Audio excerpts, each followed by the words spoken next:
ഇന്ന് നമുക്ക് സ്പെഷ്യൽ ആയിട്ടുള്ള ഒരു ഉപ്പുമ തയ്യാറാക്കിയാലോ?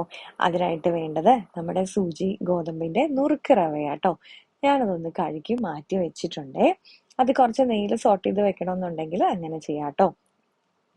അതിനുശേഷം ഞാനിന്ന് കുക്കറിലാണ് തയ്യാറാക്കി കാണിക്കുന്നത്. അപ്പൊ അതിനായിട്ട് നമ്മുടെ കുക്കർ ഒന്ന് കുറച്ച് എണ്ണയും ലേശം നെയ്യും കൂടെ ഒന്ന് ഒഴിച്ചു കൊടുത്ത് കടുക് താളിച്ചു. അതിലേക്ക് ചെറിയ ഉള്ളി, ഇഞ്ചി, തേങ്ങാക്കൊത്തൊരു ലേശം, കറിവേപ്പിലയും കൂടെ ഒന്ന് ഇട്ട് കൊടുത്തിട്ടുണ്ട്. പച്ചക്കറികൾ എന്തെങ്കിലും ചേർക്കാൻ താല്പര്യം ഉണ്ടെന്നുണ്ടെങ്കിൽ ഈ സമയത്ത് ക്യാരറ്റോ ബീൻസോ ഒക്കെ ഒന്ന് ചേർത്ത് കൊടുക്കാട്ടോ.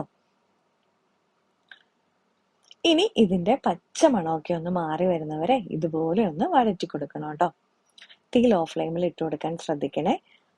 ഇതിന്റെ പച്ചമണമൊക്കെ ഒന്ന് മാറി വരുന്ന സമയത്ത് നമുക്ക് കുറച്ച് തേങ്ങയൊന്ന് ചേർത്ത് കൊടുക്കാം. അതും ജസ്റ്റ് ഇതുപോലെ ഒന്ന് മൂപ്പിച്ചെടുക്കാം കേട്ടോ. ഞാൻ നുറുക്ക് ഗോതമ്പ് വാഷ് ചെയ്യുന്നതിന്റെ വീഡിയോ ഞാൻ എടുക്കാൻ വിട്ടുപോയതാണ്, അതുകൊണ്ടാണ് അത് ചേർക്കാതിരുന്നത് കേട്ടോ.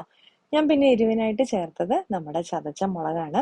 ഇത് എരിവ് കൂടുതലായിട്ട് തോന്നുന്നവരാണെന്നുണ്ടെങ്കിൽ പച്ചമുളക് ചേർത്ത് കൊടുത്താലും മതി കേട്ടോ. ഇനി നമുക്ക് ഇതിലേക്ക് ആവശ്യത്തിനുള്ള വെള്ളം ചേർത്തിട്ട് ഉപ്പും കൂടി ഒന്ന് ചേർത്ത് ഇത് തിളയ്ക്കാനായിട്ട് മാറ്റി വെക്കാം. നമ്മൾ എടുക്കുന്ന റവ അനുസരിച്ചിട്ട് വെള്ളത്തിന്റെ അളവിൽ വ്യത്യാസം ഉണ്ടാവും കേട്ടോ.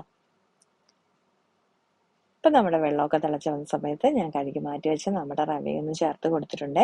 ഇനി ഇത് നമുക്ക് ഒരു വിസിൽ ഒന്ന് അടുപ്പിച്ചെടുത്തു കഴിഞ്ഞാൽ നമ്മുടെ ഉപ്പുമാവ് തയ്യാറായി കിട്ടും കേട്ടോ. ഇപ്പൊ ഇതിന്റെ പ്രഷറൊക്കെ മാറി ഞാനൊന്ന് തുറന്നെടുത്തിട്ടുണ്ട്.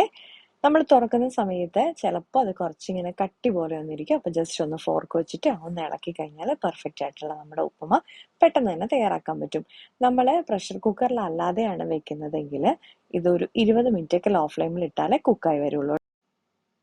ഇതിപ്പോ ഒരു വിസിൽ തന്നെ വെന്തത് നുറുക്ക് ഗോതമ്പ് ആയതുകൊണ്ടാണ്. കുറച്ചുകൂടെ നമ്മുടെ സൂചി പോലെ കുറച്ചുകൂടെ വലുപ്പമുള്ള ഗോതമ്പ് റവയാണെന്നുണ്ടെങ്കിൽ കുറച്ചുകൂടെ ചിലപ്പോൾ 2 വിസിലൊക്കെ അടുപ്പിക്കേണ്ടി വരും കേട്ടോ. നുറുക്കിനാണ് ഞാൻ ഒരു വിസിൽ പറഞ്ഞത്.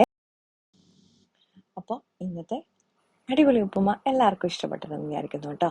അപ്പൊ ലൈക്ക് ചെയ്യാനും ഷെയർ ചെയ്യാനും കമന്റ് ചെയ്യാനും മറക്കല്ലേ. വീണ്ടും മറ്റൊരു വീഡിയോ ആയിട്ട് കാണാം.